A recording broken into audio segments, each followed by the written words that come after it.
కింద 5,500 కోట్లు ఎనికే పన్నుని ఇచ్చారు. వీళ్ళు మామూలుగా తమ్ముళ్ళు దోపిడీ దొంగల వీళ్ళు, గజ దొంగల వీళ్ళు.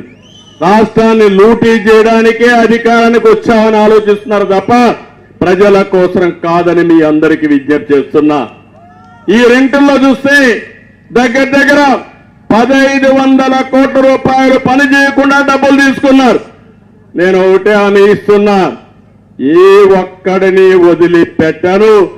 మిమ్మల్ని అందరినీ బుక్కిన డబ్బులంతా కక్కిచ్చే బాధ్యత నాదని మీ అందరికీ హామీ ఇస్తున్నా. ఇక్కడ మన నియోజకవర్గం ఉంది, మీరు ఒకసారి చూడండి ఎన్ని అన్యాయాలు. ఇక్కడే ఇప్పుడు రాళ్ల బదుగూరు సాధు గ్రామం 35 ఎకరాలు డీకేటీ భూమి వైసీపీ నాయకులు కబ్జా చేశారు. అవునా కాదా అని అడుగుతున్నా మిమ్మల్ని. ఇవే కాకుండా 1-2 కాకుండా ఈరోజు ఇక్కడనే వైసీపీ మండల పార్టీ కన్వీనర్ బుల్లెట్ దండపాణి అంటే పెద్దగా పుడంగి నల్లగుట్ట దగ్గర 4 ఎకరాల ప్రభుత్వం కొట్టేశాడు. అబకల దొడ్డి దగ్గర ఈశ్వరుని దేవాలయం, తమ్ముళ్ళు దేవాలయాలకి దేవుడికే దిక్కు లేకుండా చేస్తున్నారు ఈ దుర్మార్గులు. అక్కడ కబ్జా చేశారు భూమి అంతా. ఇంకో పక్క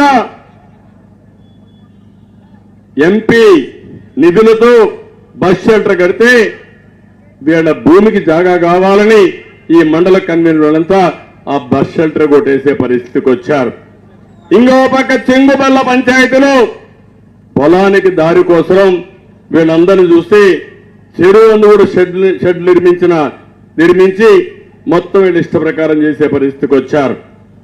7వ మైలు పక్కనే 6.65 సెంట్ల భూమిని స్వాధీనపరుచుకుని షాపింగ్ కాంప్లెక్స్ కట్టేశారు. ఇంకో పక్కన మీరు చూస్తే ఏపీఐఏసి గోకుల్ దాస్ గార్మెంట్స్ కి ఇచ్చిన 4 ఎకరాల 60 సెంట్లు 17 మంది వైసీపీ నాయకులు కబ్జా చేసే పరిస్థితికి వచ్చారు. ఊర్లో ఉన్నంత వ్యతిరేకించి కలెక్టర్ దగ్గరిపోయే పరిస్థితికి వచ్చారు. సోనిశెట్టి గారి పనిలో వైసీపీ నాయకులు అక్రమైనింగ్ చేసి ప్రజలే తిరుగుబాటు చేసి అడ్డుకునే పరిస్థితికి వచ్చారు. అంటే మీరు ఒక్క విషయం గుర్తుపెట్టుకోవాలి, నా జీవితంలో ఎప్పుడు నేను ఊహించలేదు మన నియోజకవర్గం ఒక ప్రశాంతమైన నియోజకవర్గం అవునా కాదా అని మిమ్మల్ని అడుగుతున్నా. ఒకప్పుడు నేను ఒక మాట చెప్పేవాడిని, ఏ నియోజకవర్గంలో అయితే పోలీస్ స్టేషన్ కోర్టుకు పోయే పని లేని నియోజకవర్గం ఆనందంగా ఉంటారని. ఈరోజు 30 సంవత్సరాలు ఎప్పుడైనా మీకు ఇబ్బందులు కలిగించానా అని మిమ్మల్ని అడుగుతున్నా. ఏ ఒక్క వైసీపీ నాయకుడికైనా సరే ఎక్కడైనా ఇబ్బంది వచ్చిందా అని నేను అడుగుతున్నా.